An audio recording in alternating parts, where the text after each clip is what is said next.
The brave farmer. Once there lived a poor farmer and his wife.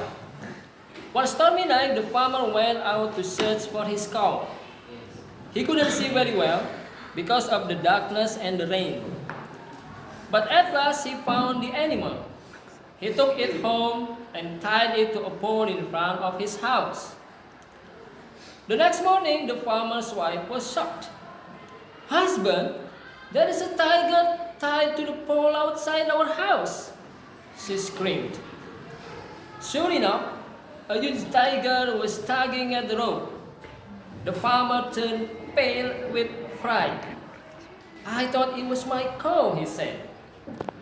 Soon the story of what the farmer had done spread all over the land. Before long, the story reached the ears of the king. He sent for the farmer and said, I'm glad there are brave men like you in my kingdom. Then he gave the farmer a sack of gold. The farmer didn't dare tell the king that he had led the tiger home by mistake. So he took the gold and lived very happily with his wife. One day the king's enemies rode into his country.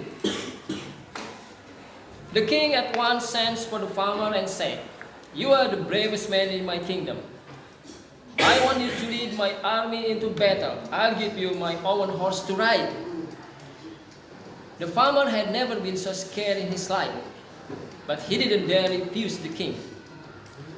What shall I do, wife? He said when he returned home.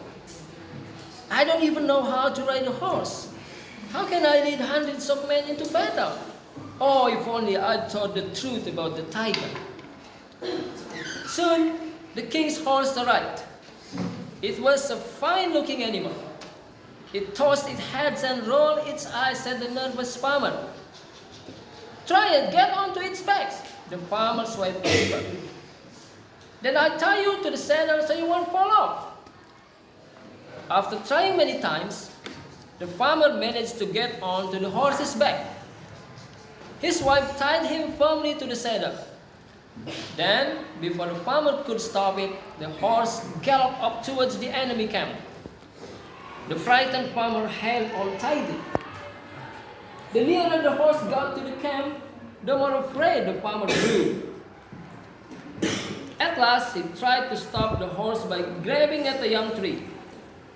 But the tree was uprooted and the farmer rode on, waving the trunk. When the enemy sentry saw this, he yelled, The king has sent a giant to attack us. He rides like the wind on a huge black horse and pulls up trees in his anger. The warning passed from soldier to soldier. By the time it reached the last soldier, it had changed to, An army of giants is coming. They pull up trees in their anger. The enemy soldiers were so frightened that they jumped on their horses and fled. So when the farmer reached the camp, it was empty. He untied himself and fell off his horse. Then he found a letter of surrender left by the soldiers. Slowly, the tired farmer led his horse back to the palace. The king was very pleased with him for chasing the enemy away. He gave the farmer many sacks of gold and jewels as a reward. From then on, the farmer and his wife lived in great happiness, and you can be sure that he never lied again as long as he lived.